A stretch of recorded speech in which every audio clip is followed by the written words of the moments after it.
آپ ان کے لیے 70 مرتبہ بھی استغفار کریں گے تب بھی اللہ تعالیٰ ان کو معاف نہیں فرمائے گا۔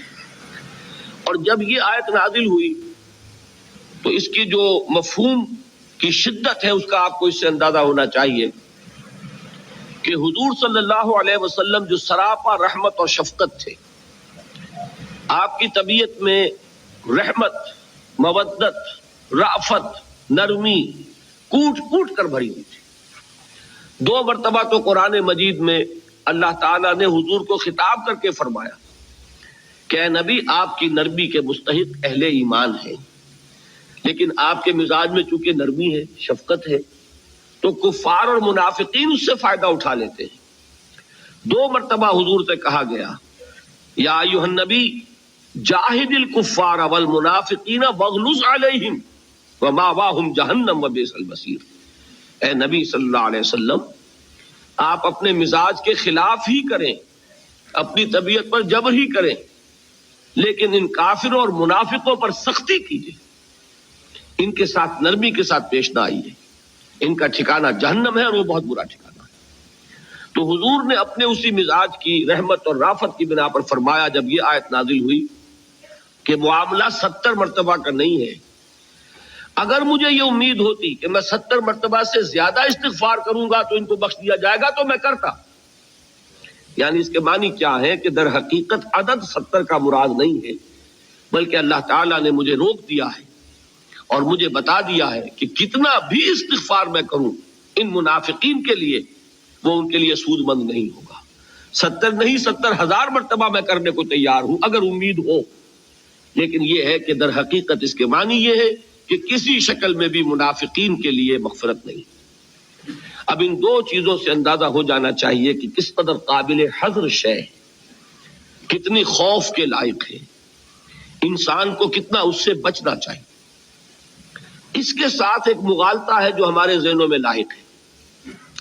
وہ مغالطہ کیا ہے کہ ہم یہ سمجھتے ہیں کہ منافق کوئی علیحدہ جنس ہے، کوئی علیحدہ نوع ہے، ہم تو منافق ہو ہی نہیں سکتے، ہم سے نفاق کا کیا سروکار۔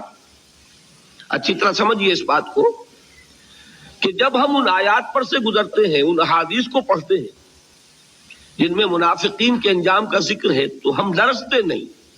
کیوں نہیں لرزتے؟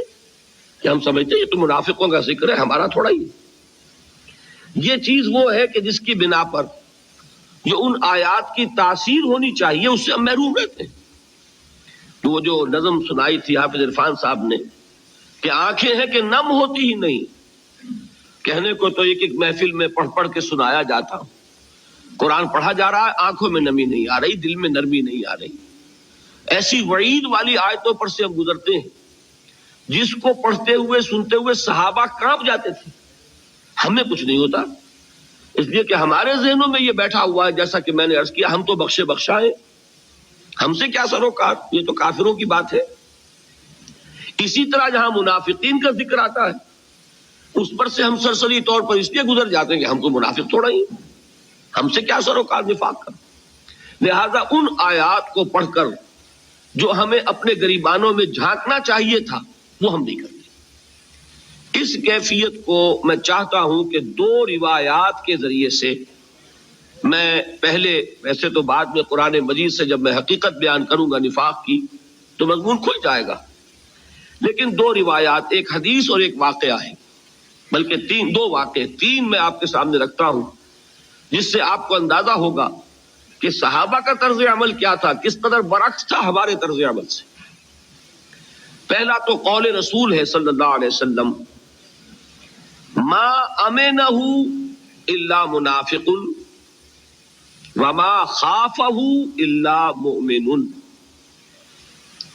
نفاق کے بارے میں آپ نے فرمایا، دیکھیے امنہ کا لفظ آ گیا جو حقیقت ایمان میں نے آپ کو بتایا تھا، امنہ یامنو، امن میں ہونا، نچنت ہونا، بے فکر ہونا، یہ معنی ہے نا۔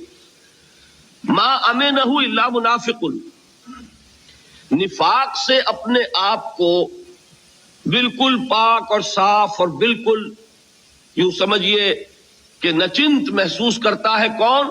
صرف منافق، اور اس کا خوف لاحق ہوتا ہے صرف مومن کو۔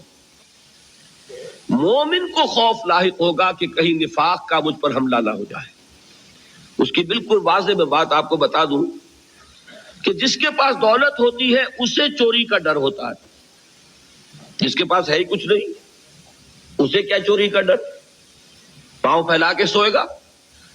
لیکن یہ کہ جس کی گٹھڑی میں کچھ مال ہے وہ تو ظاہر بات ہے کہ اطمینان سے نہیں سو سکتا، اسے فکر رہے گا کہ میں اس کی حفاظت کروں کوئی چور ڈاکو نہ آ جائے۔ جس کے پاس ایمان ہوگا وہ ڈرے گا نفاق سے، اور جس کے پاس ایمان ہے نہیں اسے کائے کا خوف۔ یہ غالب نے جو کہا ہے بہت پیارا مصرع ہے کہ رہا کھٹکا نہ چوری کا، دعا دیتا ہوں رہزن کو۔ ایک مسافر کہیں جا رہا تھا، گٹھڑی میں کچھ مال تھا، رہزنوں نے لوٹ لیا۔ اب وہ کہتا ہے کہ اب میں دعا دے رہا ہوں رہزنوں کو کہ اب مجھے کسی چیز کی چنتا نہیں رہی، فکر نہیں رہی، اب میں پاؤں پھیلا کے سوؤں گا۔ اگر وہ گٹھڑی میرے پاس ہوتی تو میں کو آرام سے سو تھوڑے سکتا تھا۔ رہا کھٹکا نہ چوری کا، دعا دیتا ہوں رہزن کو۔ جو ہونا تھا ایک دفعہ ہو لیا، اب میرے لیے کوئی فکر، کوئی اندیشہ، کوئی دغدغہ، کوئی خوف نہیں رہا، اب میں پاؤں پھیلا کے سوؤں گا۔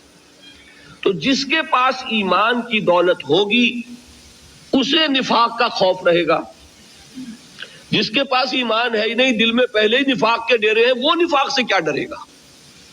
یہ ہے حضور کے اس فرمان کا نتیجہ اور اس کے معنی کہ نفاق کا خوف ہوتا ہے اپنے بارے میں صرف صاحب ایمان کو، اور نفاق سے اپنے آپ کو بالکل محفوظ اور مامون اور مسئول سمجھتا ہے کون؟ منافق۔ ما امنہ الا منافق وما خافہ الا مومن۔